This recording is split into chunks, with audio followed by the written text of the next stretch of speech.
आज हम अपने इलेक्ट्रोस्टैटिक के पार्ट को ही कंटिन्यू करते हुए कूलम्स लॉ की वेक्टर फॉर्म के न्यूमेरिकल डिस्कस करेंगे। तो सबसे पहला न्यूमेरिकल देखिए, 3 point charges are placed at the following points on the x-axis: 2 microcoulomb at x equal to 0, -3 microcoulomb at x equal to 40, and -5 microcoulomb at x equals to 120 centimeter. Calculate the force on the charge -3 microcoulomb. तो -3 microcoulomb पर हमें total force calculate करना है। Okay, तो सबसे पहले एक minute ध्यान दीजिए, x बराबर 0 पर तो हम ये पॉइंट लेते हैं, यहाँ x बराबर 0 मानते हैं और इस पॉइंट में कौन है, 2 माइक्रोकूलम। ओके, और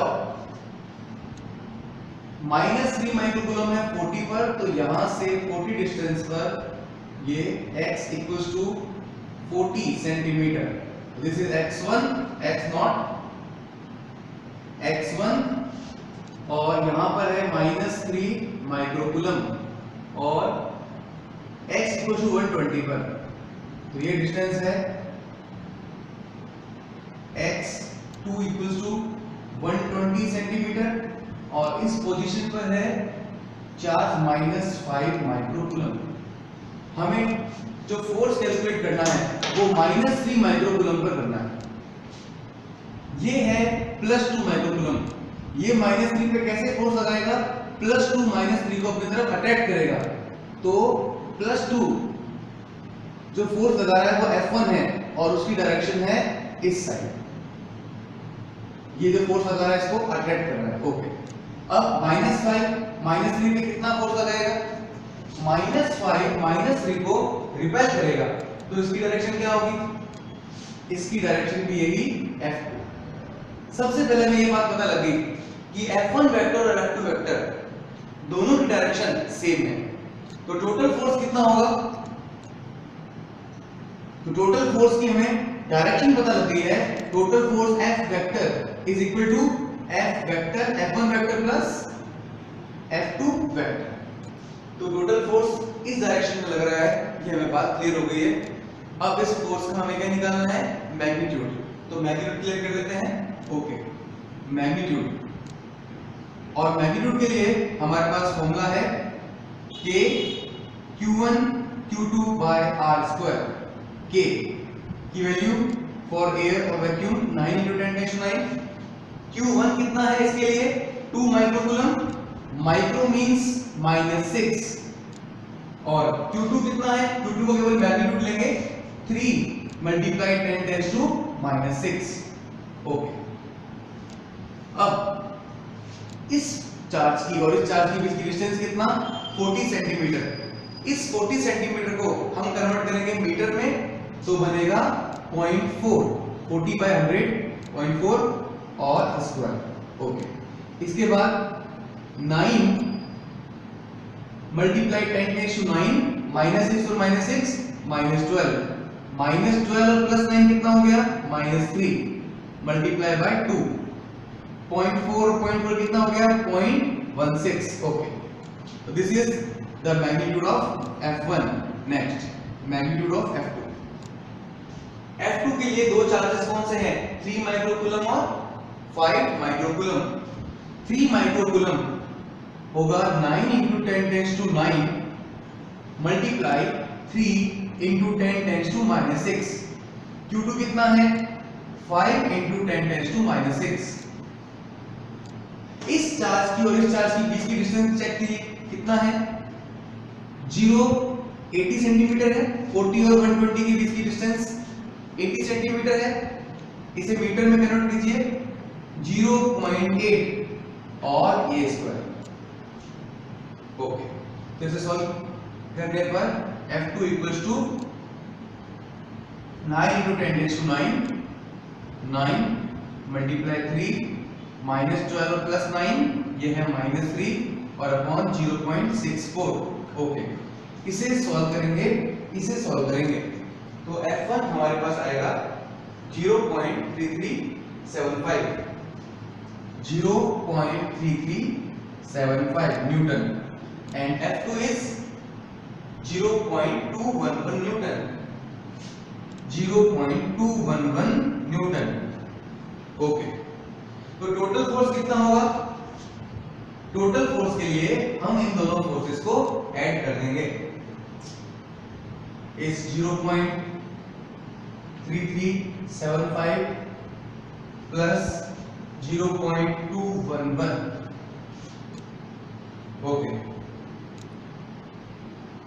यस, तो आंसर आएगा 0.5485। Okay, Newton. और अगर मुझे इसकी डायरेक्शन बतानी है तो ये जो फोर्स है किस साइड लग रहा है? Left side. ये फोर्स कौन सी डायरेक्शन में लग रहा है? Left side. तो यहां पे लिख दूंगा direction of force towards left. This is the total force acting on -3 microcoulomb. Next numerical देखिए, charges Q1 equals to 1.5 microcoulomb, Q2 equals to 0.2 millicoulomb and Q3 equals to -0.5 millicoulomb are placed at points A, B and C respectively as shown in figure. R1 is equal to, this is R1 and this is equal to 1.2 meter and R2 is equal to 0.6 meter. Calculate the magnitude of resultant force on Q2. तो हमें Q2 पर resultant force calculate करना है। तो Q1 की value कितनी? 1.5 मिलीकूलम। Q2 की value कितनी? 0.2 मिलीकूलम और Q3 कितना? -0.5 मिलीकूलम। ओके, अब हमें कैलकुलेट करना है कि इस Q2 चार्ज पर टोटल फोर्स कितना लग रहा है। एक बात ध्यान दीजिए, ये पॉजिटिव और ये पॉजिटिव, ये Q1 चार्ज Q2 को क्या करेगा? रिपेल। तो इन Q1 जो फोर्स लगा रहा है उसकी डायरेक्शन कहां होगी? इस side. Let this is B F1 plus plus repel. ये क्या है? नेगेटिव। नेगेटिव पॉजिटिव को क्या करेगा? अट्रैक्ट। तो इस फोर्स की डायरेक्शन क्या होगी? ये Q2 को अट्रैक्ट करेगा, तो ये डायरेक्शन होगी F2 वेक्टर। तो एक फोर्स की डायरेक्शन इस साइड, एक फोर्स की डायरेक्शन इस साइड। रिजल्टेंट क्या होगा? इन दोनों के बीच में। ओके, तो हमें निकालना है Q2 पर टोटल फोर्स कितना लग रहा है। अब first of all F1 force on Q2 due to Q1 which is F1। हमें केवल इसका मैग्नीट्यूड कैलकुलेट करना है। F1 कितना होगा? फॉर्मूला क्या है? K Q1 Q2 upon R²। K is 9 into 10⁻⁹ for air or vacuum। Q1 कितना है? 1.5 मिली means 10⁻⁻3। Q2 कितना है? 0.2 मिली means 10⁻⁻3 और इन दोनों के बीच की डिस्टेंस कितनी? 1.2 होल स्क्वायर। इसे आगे सॉल्व करेंगे। F1 equals to 9 multiply 1.5 multiply 0.2 -6 plus 9 कितना बना? +3। नीचे कितना आ जाएगा बोलो? 1.2 इंटू 1.2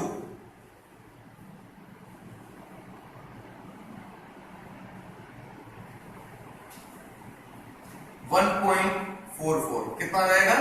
1.44। ओके, इसे सॉल्व करेंगे।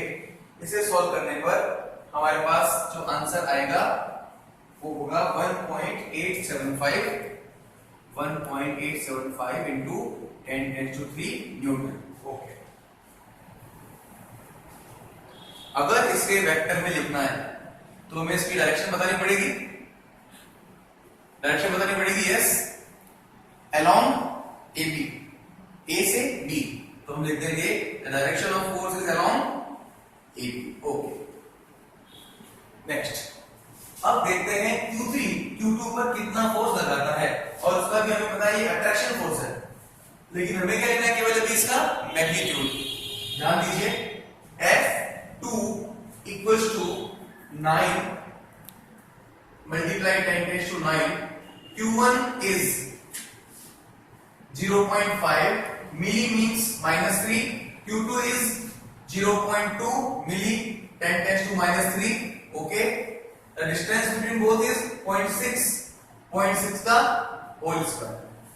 Okay, F2 equals to 9 multiply 10⁻³ multiply 0.5 multiply 0.2 upon 0.36. तो इसे सॉल्व करेंगे तो यस 2.5 मल्टीप्लाई 10⁻³ न्यूटन, ये तो आ गया इसका मैग्नीट्यूड। अगर आपको डायरेक्शन लगानी है तो आपको इसकी डायरेक्शन बतानी पड़ेगी। तो डायरेक्शन कहां है इसकी? Along BC, along BC। Okay, अब रिजल्टेंट फोर्स फाइंड करना है। Calculate the magnitude of resultant force. Okay, now resultant force, resultant का फॉर्मूला हमें याद है, R equals to A square plus B square plus 2AB cos theta. A means first force, ये A, B means this force. A और B के बीच में कितना angle है? 90 डिग्री। तो हम यहां पे वैल्यू पुट करेंगे। A F1 कितना? F1 कितना? 1.875 मल्टीप्लाई 10⁻⁵। ओके, इसका स्क्वायर प्लस B स्क्वायर कितना? F2 2.5 into 10⁻³ का होल स्क्वायर। एक मिनट ध्यान दीजिए, ये वाला टर्म देखिए 2AB cos थीटा। थीटा कितना है? 90 डिग्री। तो cos 90 कितना होगा? 0। ये पूरी टर्म क्या बन जाएगी? 0, बिकॉज थीटा इज 90। ओके, तो ये टर्म क्या लिख देता हूं मैं? 0। और इन दोनों में से क्या कॉमन ले सकता हूं मैं? 10⁻⁶। देखो एक मिनट ध्यान दीजिए, 1.875 का होल स्क्वायर इंटू 10⁻³ का होल स्क्वायर, ये बन जाएगा 10⁻⁶। इधर भी कितना बनेगा? 10⁻⁶। 10⁻⁶ दोनों में से रूट से बाहर निकाल दूंगा, क्या बन जाएगा? 10⁻³ और अंदर 1.875 स्क्वायर प्लस 2.5 स्क्वायर, इसका रूट निकालना है। इसको सॉल्व करेंगे तो रिजल्टेंट का आंसर आता है 3.125 इंटू 10⁻³ न्यूटन। तो ये रिजल्टेंट फोर्स कितना जो इस चार्ज पर लग रहा है, टोटल फोर्स। इसकी डायरेक्शन ये, F2 का मैग्नीट्यूड ज्यादा है ये।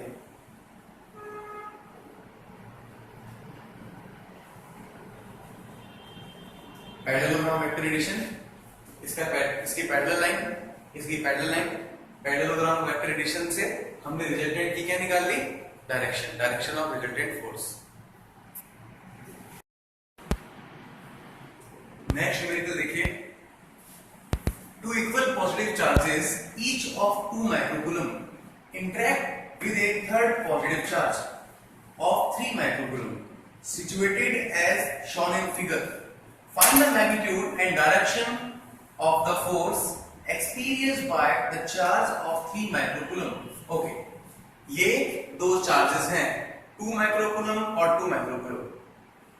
आपको इन दोनों के बीच की डिस्टेंस फिगर में दी हुई है। ये दोनों चार्जेस इस 3 माइक्रोकूलम चार्जेस पर फोर्स लगा रहे हैं। आपको ये कैलकुलेट करना है कि इस 3 माइक्रोकूलम चार्ज पर टोटल फोर्स कितना लग रहा है। 3 माइक्रोकूलम चार्ज पर टोटल फोर्स कितना लग रहा है, ये निकालना है। Find the magnitude and direction of the force experienced by the charge of 3 microcoulomb. Okay, ये कौन सा चार्ज है? पॉजिटिव। ये कौन सा चार्ज है? पॉजिटिव। पॉजिटिव पॉजिटिव क्या करेगा? रिपेल। ये पॉजिटिव, ये इसको कर रहा है रिपेल।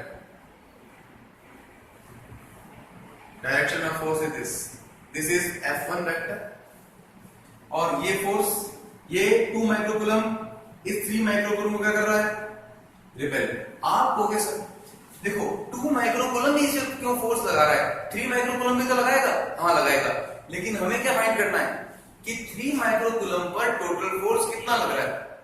तो हमें ये कैलकुलेट करना है कि दूसरे चार्ज इस चार्ज पर कितना फोर्स लगा रहा है। तो ये कितना लगा रहा है दूसरे चार्ज पर, ये कैलकुलेट हमें नहीं करना। तो इसकी डायरेक्शन होगी ये 2 माइक्रोकूलम ने इसको क्या किया, repel, and this is the F2 vector. ये कौन सा ट्रायंगल बन रहा है, राइट एंगल, और ये जो एंगल होगा, क्या हम इस एंगल से एंगल की वैल्यू को फाइंड कर सकते हैं, एंगल कैलकुलेट कर सकते हैं, यस, ट्रिग्नोमेट्रिक रेशियो से इस एंगल को कैलकुलेट कर सकते हैं। ये 3 है, ये 4 है, तो पाइथागोरस से ये क्या होगी, hypotenuse equals to 5, Pythagoras theorem से ये 5 मीटर आ जाए, ये 3 4, ये भी कितना हो गया 5, ओके, एंड दिस एंगल भी आल्सो थीटा।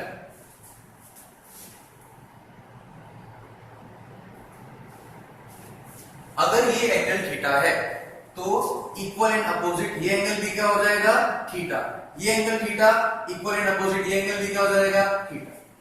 ओके, आपको क्या निकालना है कि इस 3 माइक्रोकूलम पर टोटल फोर्स कितना लग रहा है। तो जब फोर्स किसी एंगल पर इंक्लाइंड होते हैं, एंगल पर इंक्लाइंड होते हैं, तो आपको क्या करना होता है, फोर्सेस के कंपोनेंट फाइंड करने होते हैं। तो इसके 2 कंपोनेंट निकालेंगे। फर्स्ट कंपोनेंट इज दिस, ये थीटा जहां से बनता है वो क्या हो गया, F2 cos थीटा कंपोनेंट, और ये वाला कंपोनेंट क्या हो जाएगा, F1 cos थीटा, ओके, और F2 के परपेंडिकुलर cos थीटा के this is F1 sin theta, और इसके परपेंडिकुलर ये F2 sin थीटा, ओके। अब हम ये चेक करेंगे कि इनका मैग्नीट्यूड कितना है, F1 का और F2 का चेक करते हैं, okay. Now magnitude of force F1, F1 ये वाला फोर्स आपको याद है, formula K Q1 Q2 upon R square, K is 9 into 10 raised to 9, Q is 2 microcoulomb which is 2 into 10 raised to minus 6, and Q2 is 3 microcoulomb, 3 into 10 raised to minus 6. The distance between both is 5 का square, ये 25, okay. इसको solve करेंगे तो आएगा 9 3 27, 9 minus 6 और minus 6 minus 12 minus 3, yes, multiply by 2, okay, upon 25। इसे solve करेंगे तो हमारे पास आंसर आएगा 2.16 multiply 10 tens to -3 newton, okay. Now direction क्या है इसकी, अलोंग AC। अगर यहां पे वेक्टर लगाना है तो आपको डायरेक्शन लिखना पड़ेगा along AC, yes. Now magnitude of force F2 कितना हो जाएगा, K 9 into 10 raised to 9, Q1 is 2 microcoulomb which is 2 microcoulomb, Q2 is 3 microcoulomb, upon distance between both is 25, 5 का स्क्वायर, ओके। ये देखो आप क्वांटिटी, ये क्वांटिटी और ये क्वांटिटी दोनों सेम है, इसको सॉल्व करेंगे तो भी आंसर आएगा 2.16 -3 न्यूटन, ओके। एक बात ध्यान दीजिए, ये दोनों फोर्सेस सेम हैं, F1 का मैग्नीट्यूड F2 का मैग्नीट्यूड सेम है, इस पूरे का मैग्नीट्यूड सेम है, लेकिन डायरेक्शन अपोजिट है, तो साइन कंपोनेंट क्या हो जाएगा, cancel out, because magnitude is same and direction is opposite. F1 cos theta, F2 cos theta, दोनों का मैग्नीट्यूड क्या है? सेम। डायरेक्शन भी क्या है? Same. They both are added, दोनों ऐड मिलेंगे तो टोटल फोर्स मैं बोल सकता हूं F1 cos theta plus F2 cos theta. एक मिनट ध्यान दीजिए, अगर मैं यहां पे वेक्टर लगाऊंगा तो बताओ उसकी डायरेक्शन क्या होगी? ये वाली। इस डायरेक्शन को क्या नाम देंगे? Along OC, force along OC। Okay, अब एक बात बताइए, F1 के वैल्यू भी और F2 की वैल्यू दोनों के बराबर है, तो इन दोनों को मैं लिख देता हूं, इसको हम लिखते हैं रिजल्टेंट, इसको हम लिख देते हैं रिजल्टेंट। F1 को F, F2 को भी F, तो ये हो गया 2S cos थीटा। एक बार मैग्नीट्यूड निकाल लेते हैं, डायरेक्शन हमें पता लग गई अलोंग OC। ओके, तो FR 2, F कितना है? 2.16 10⁻⁻3। अब हमें क्या कैलकुलेट करना है? cos theta. cos थीटा बराबर क्या होता है? Base upon hypotenuse. यहां लिख देते हैं cos theta is equal to base upon hypotenuse. Base is, इसमें देखिए, इस ट्रायंगल में देखिए, बेस कितना है? 4, हाइपोटेन्यूज कितना है? 5। Base is 4, hypotenuse 5। यहां से हम ये वैल्यू लिख लेंगे 4.28 मल्टीप्लाई 10⁻⁻3 और ये 4/5। सॉल्व करेंगे, यस 3.456 मल्टीप्लाई 10⁻⁻3 न्यूटन। एंड अगर डायरेक्शन बतानी है तो क्या लिखेंगे? Along OC। तो ये डायग्राम मेन आपको समझ में आना चाहिए।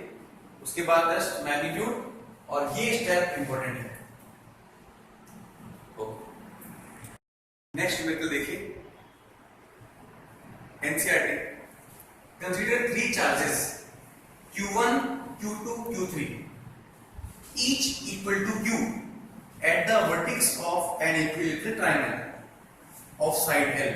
What is the force on a charge capital Q placed at the centroid of the triangle?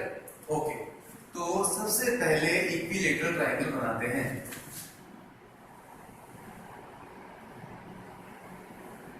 ये इक्विलेटरल ट्रायंगल है, इसके तीनों वर्टिसेस पे चार्ज कितना है? Q1, Q2 और Q3। एक मिनट ध्यान दीजिए, each equal to Q, तो तीनों वर्टिसेस पे जो चार्ज पड़े हैं उनकी वैल्यू कितनी है? Q, Q और Q। ठीक, उसके बाद बोला है इक्विलेटरल ट्रायंगल की साइड कितनी है? L, L and L। Okay, एक चार्ज कहां पड़ा है? सेंट्रोइड पर कैपिटल Q, उस पर आपको टोटल फोर्स कैलकुलेट करना है। तो सेंट्रोइड क्या होता है? जहां पर तीनों मीडियंस इंटरसेक्ट करती हैं। तो मीडियंस क्या होगी? यहां से इस वर्टेक्स से जो मिड पॉइंट पे मिलाती है, ये मिड पॉइंट से यहां पर, ये इस मिड पॉइंट से स्ट्रेट, ये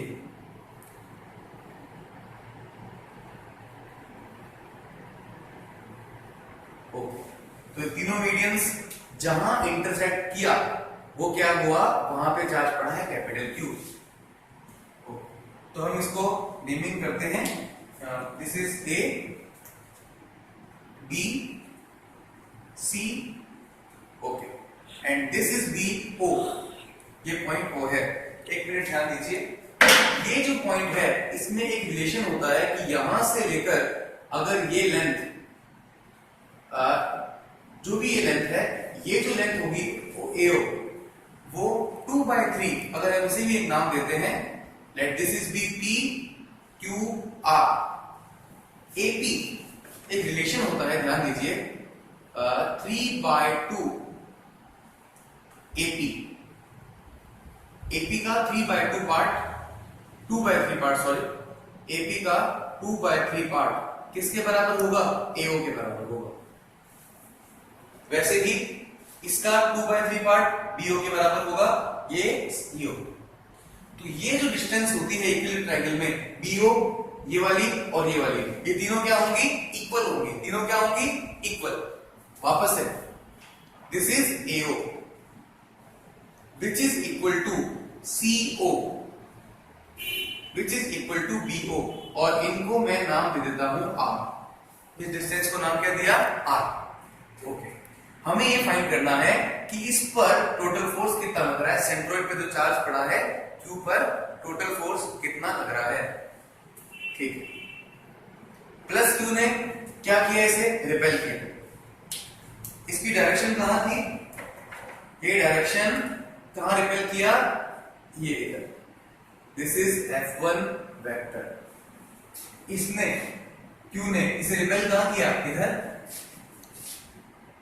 this is B F2 vector, और C ने इसे रिपेल कहां किया? Q ने इस तरफ। This is F3 vector. तो डायरेक्शन पता लग गया हमें। ओके, उसके बाद क्या निकालेंगे? Magnitude. Let magnitude of F1 is K, Q1, Q2 is Q, और दोनों की डिस्टेंस कितनी है? AO, उसको लिखेंगे R²। Okay, this is magnitude of F1। Magnitude of F2 कितना होगा? F2 ये वाला KQQ upon R²। Magnitude of F3 कितना होगा? सेम, मैग्नीट्यूड ऑफ F3 कितना होगा? KQQ upon R²। ओके, तो इन तीनों फोर्सेस का मैग्नीट्यूड क्या है? सेम है। अब एक बात ध्यान दीजिए, हम ये क्या करेंगे?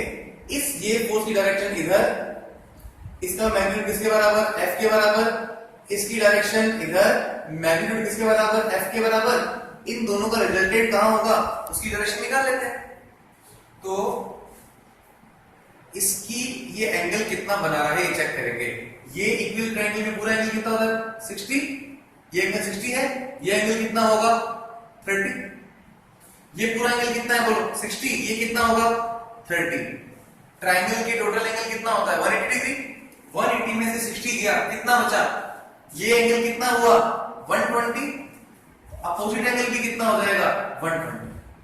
तो दोनों F1 और F2 के बीच में कितना एंगल बन रहा है? 120। ओके, तो resultant, now resultant force of F1 and F2, हम इसे लेते हैं FR is equal to, formula याद है आपको? F1²। F1 की वैल्यू कितनी? F² F2 की वैल्यू कितनी? F² 2 F1 F2 cos 120। cos 120 की वैल्यू याद होनी चाहिए। This is 2F² plus 2F² cos 120 minus half. 2 से 2 cancel out. Okay, 2F² minus F² is equal to F। इसका मतलब जो रिजल्टेंट आया वो ऐसे सीधा, और डायरेक्ट उसकी वैल्यू कितनी होगी? F। F3 की वैल्यू भी कितनी है? F। इस रिजल्टेंट की भी F। दोनों की डायरेक्शन अपोजिट। टोटल फोर्स कितना हो जाएगा? 0। तो total force on Q is 0।